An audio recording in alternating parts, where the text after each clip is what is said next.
TCH पर। जंतर मंतर पर जो आंदोलन शुरू हुआ था, किसने किया, कैसे किया, उस पर तो बात आप करते ही रहते हैं, हम भी करते रहते हैं। लेकिन अब वो आंदोलन पूरे देश में धीरे धीरे फैलता जा रहा है। पटना हो, मुंबई हो, प्रयागराज हो, लखनऊ हो, मिजोरम हो, मणिपुर हो, अरुणाचल प्रदेश हो, हर जगह वो आंदोलन धीरे धीरे फैलता चला गया है।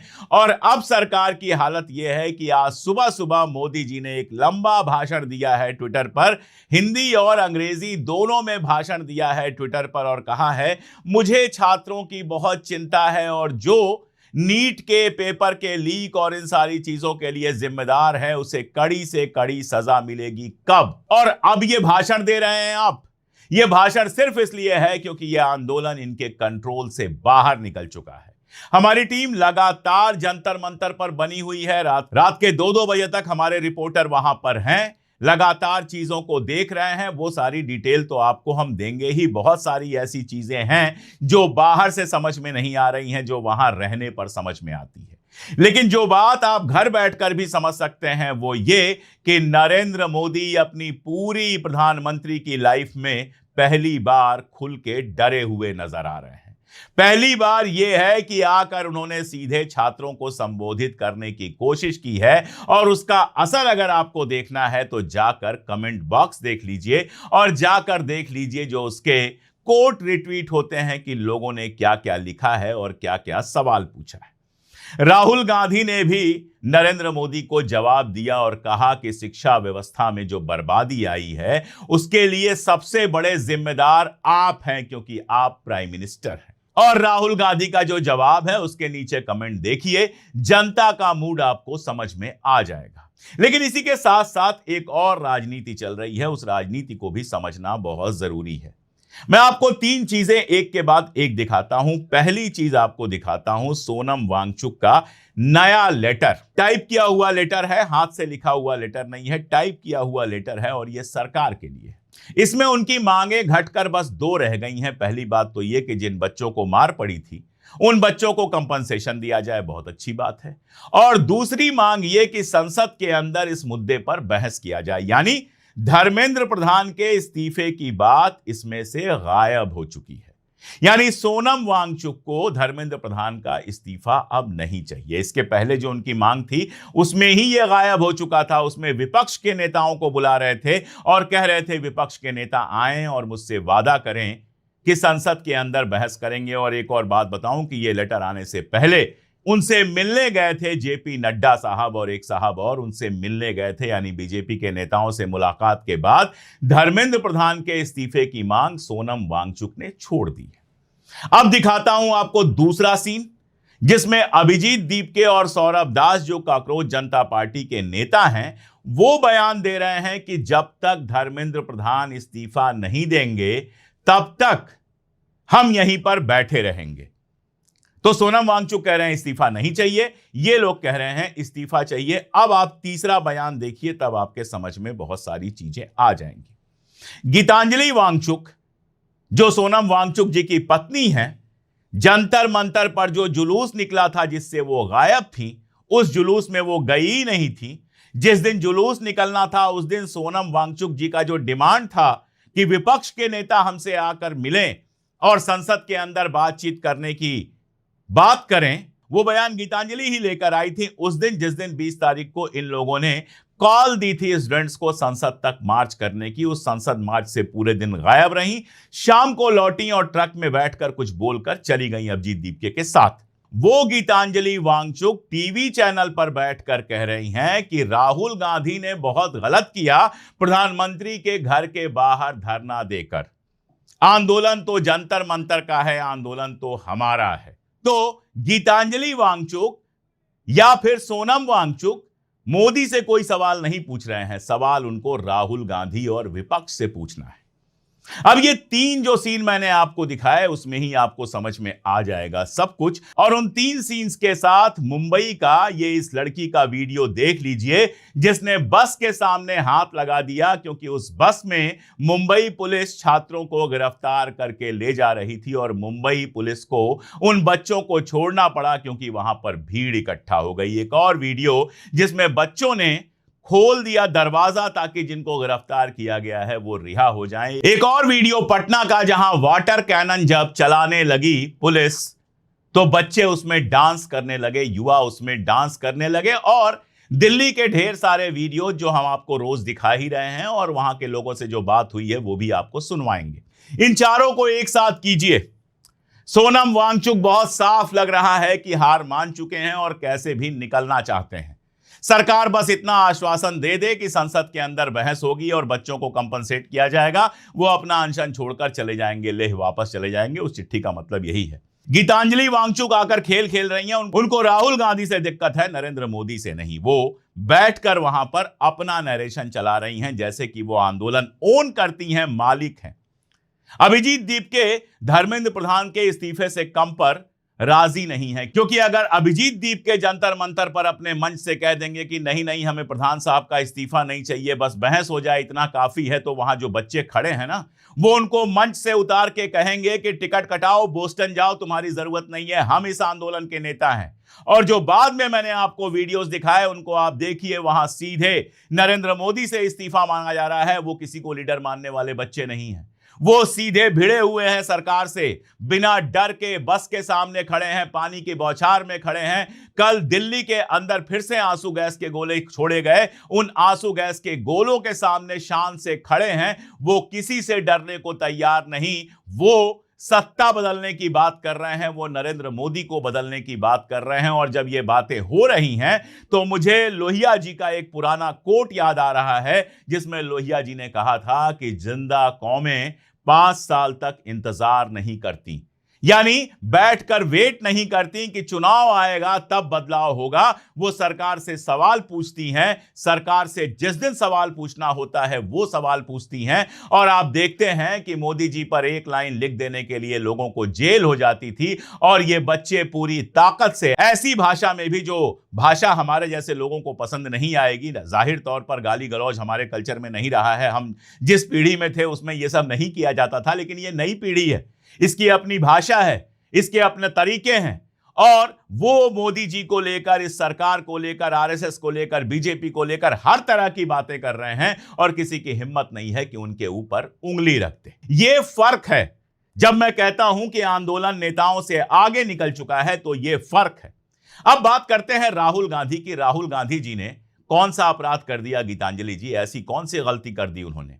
जब आप लोग जंतर मंतर पर आए, उससे बहुत पहले से राहुल गांधी, उनकी पार्टी, उनका छात्र संगठन एनएसयूआई नीट का मुद्दा उठा रहा था, और उन्हें पूरा हक है यह मुद्दा उठाने का। वो इस देश के नेता विपक्ष हैं, वो लोकसभा में विपक्ष के नेता हैं, इस देश में विपक्ष की सबसे बड़ी पार्टी के नेता हैं, और उन्हें पूरा हक है सवाल उठाने का।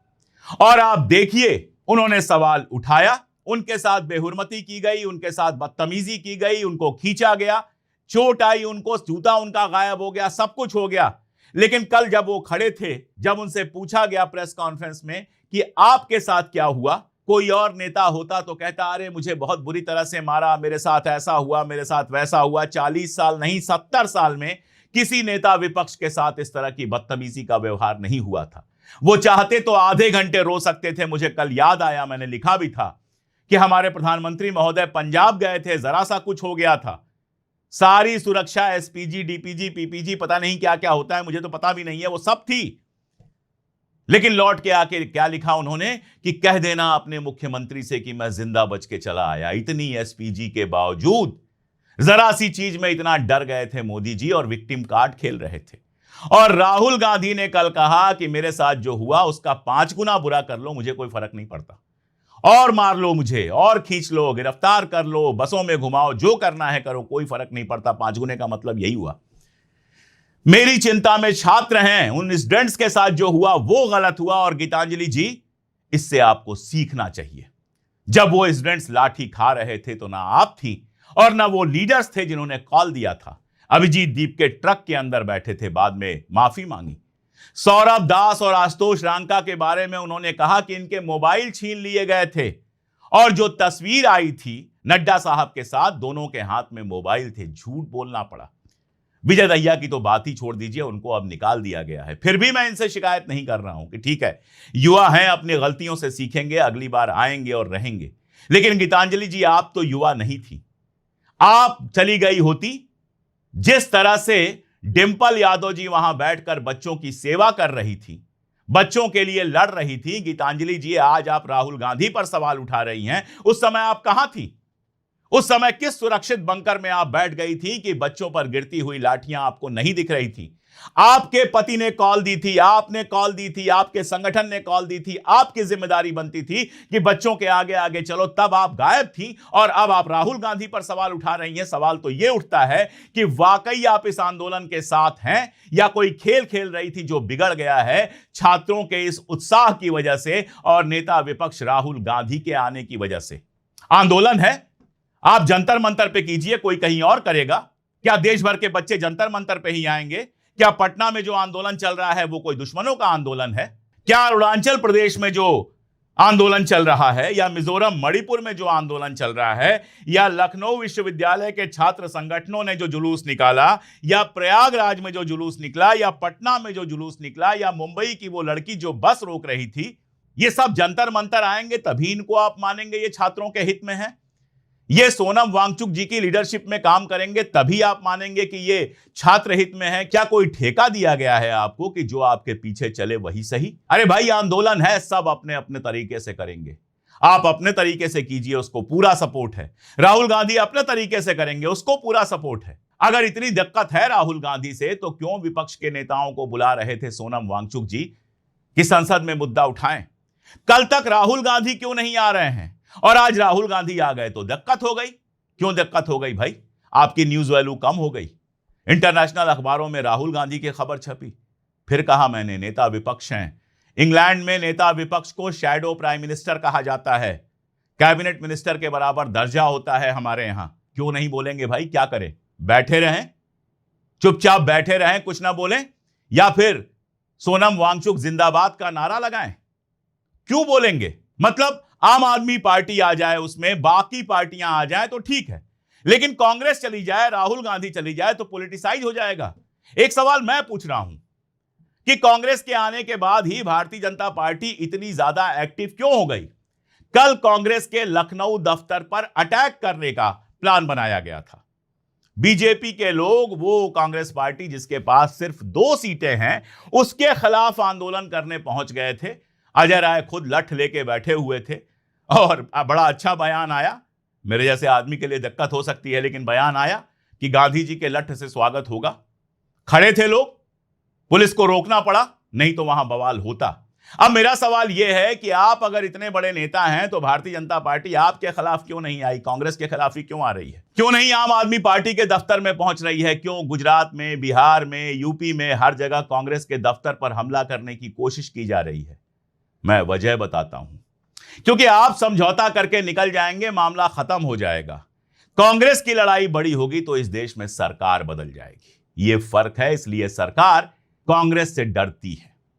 और यही वजह है कि जो असली विपक्ष हैं वो कांग्रेस के साथ शाना बशाना खड़े हैं। आज जब मैं ये शूट कर रहा हूं तो भी उनकी मीटिंग साथ में चल रही है। सीखना है तो अखिलेश यादव जी से सीखिए, किस तरह से वो नेता विपक्ष के साथ खड़े थे। सीखना है तो डिंपल जी से सीखिए कि किस तरह से वो छात्रों के साथ खड़ी थी। सीखना है तो बाकी लोगों से सीखिए जो इस आंदोलन से असहमति के बावजूद वहां जा रहे हैं और बच्चों को सपोर्ट कर रहे हैं। और सबसे ज्यादा सीखना है तो इन युवा बच्चों से सीखिए। वहां की हालत सुन के ना आपको आश्चर्य होगा। सुप्रीम कोर्ट के कुछ एडवोकेट्स आए हुए थे कल जंतर मंतर पर। उनसे नैयर आजम जो हमारे रिपोर्टर हैं, उन्होंने बात की, जरा सुन लीजिए। आप लॉयर हो, एडवोकेट हो, सीजीआई जो सबसे बड़े पद पर बैठे हुए हैं, लॉ के रक्षक कहे जाते हैं, वो उन्होंने 20 तारीख को जो दिल्ली पुलिस ने ब्रूटैलिटी की थी उस पर उन्होंने कहा है कि हमारे पास इतना वक्त नहीं है कि हम वीडियो देखें और हम आपको फैसला सुनाएं, आप हमारा वक्त बर्बाद मत करो। आप एडवोकेट हो, क्या कहना चाहोगे?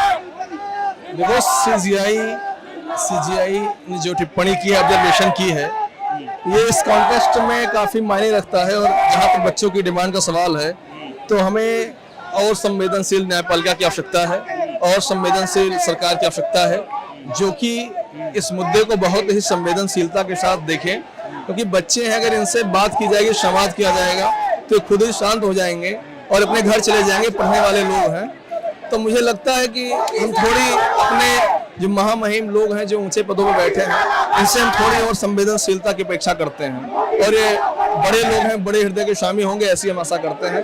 सरकार से आशा करते हैं कि थोड़ा बड़ा दिखाएगी और बच्चों से आके बात करेगी। सुना आपने कि जो सीजेआई हैं उनके खिलाफ भी ये सवाल उठा रहे हैं। उनके पास टाइम नहीं था वीडियोस देखने का, फिर सुना गया, फिर सितंबर तक टाल दिया गया इसको, अब 2 महीने बाद सुनवाई होगी, हो गया खेल खत्म। वहां लोग सवाल उठा रहे हैं बिना डरे हुए, और आपको राहुल गांधी के बोलने से दिक्कत है। कल जो हुआ अगर उसको शॉर्ट में देखा जाए और समझा जाए तो सबके लिए एक सबक है। दमन बढ़ने के बावजूद कल वहां पर भीड़ परसों से ज्यादा थी। देश भर से लोग वहां पर आए हुए थे और प्रदर्शन लगातार और ज्यादा मजबूत हो रहा था।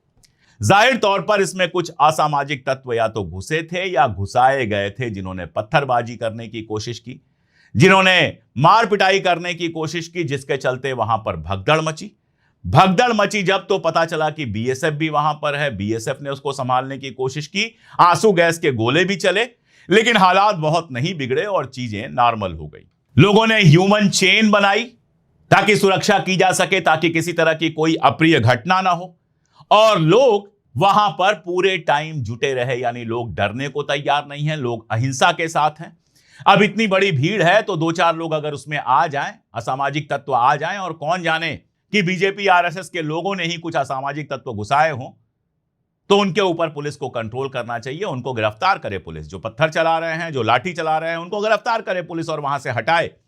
क्योंकि आंदोलन बड़े तौर पर जो चल रहा है वो गांधीवादी तरीके से चल रहा है। कई लोगों ने मुझसे पूछा कि आप गए थे, जरा ये बताइए कि वहां फंडिंग कहां से आ रही है। जाइए देख के आइए, समझ में आ जाएगा। यहां से मैं नहीं समझा पाऊंगा, यहां से समझाऊंगा तो आपको लगेगा अरे ऐसा भी होता है। ये तो आपने पढ़ा होगा सोशल मीडिया पर कि लोग जोमेटो स्विगी से खाना बुक करा रहे हैं, लेकिन ये बहुत छोटी सी चीज है। एक तो सिखों के लिए मेरा सम्मान रोज बरोज बढ़ता जा रहा है। रोज मेरा मन करता है कि पूरी ताकत से कहूं वाहे गुरु जी दा खालसा, वाहे गुरु जी दी फतेह। अगर इंसानियत दिखाई है तो गुरुद्वारों ने दिखाई है। पानी की बोतल बांट रहे हैं, खाना बांट रहे हैं, गुरुद्वारे खुले हुए हैं, लंगर चल रहे हैं।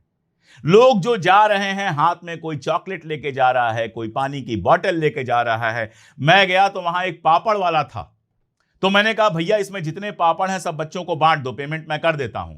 तो उसने कहा सिर्फ 500 रुपए के पापड़ बचे हुए हैं। मैंने कहा ठीक है, यही बांट दो कम से कम।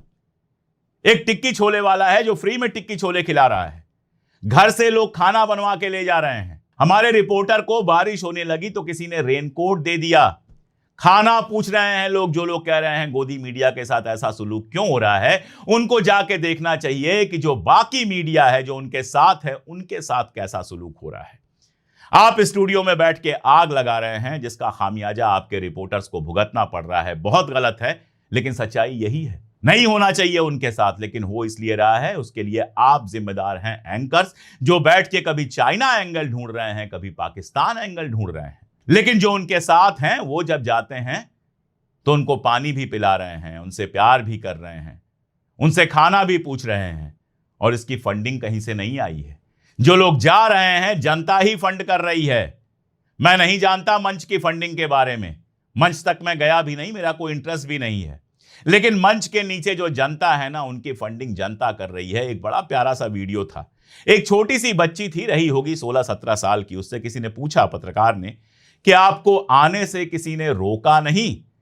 तो उसने कहा मेरी मम्मी भी साथ आई है। इससे आप अंदाज लगाइए, एक 75 साल की बूढ़ी दादी वहां पर घूम रही थी, बच्चों को खिला पिला रही थी। आप नहीं समझ सकते, जब मैं बार बार कहता हूं पूरा हिंदुस्तान वहां पर है, तो आप नहीं समझ सकते। दूर से जाइए, जाकर देखिए, फिर समझ में आएगा कि कैसे लोग एक दूसरे का हाथ थाम रहे हैं, कैसे लोग एक दूसरे के साथ खड़े हो रहे हैं, कैसे लोग एक दूसरे को सपोर्ट कर रहे हैं, जिसके चलते वहां न खाने की कमी हो पा रही है बच्चों को, न पीने की कमी हो पा रही है बच्चों को। पानी भी है, खाना भी है। और एक बात और समझिए, ज्यादातर बच्चे वो हैं जो अपने घरों से आ रहे हैं, वो अपने पैसे से खरीद के खा रहे हैं। वो कटोरा लेकर नहीं बैठे हैं, चंदे की रसीद नहीं कटा रहे हैं। वो आ रहे हैं, अपने पॉकेट्स में चिप्स वगैरह लेके आते हैं, आराम से खाते हैं और दूसरों को भी खिलाते हैं। जब भी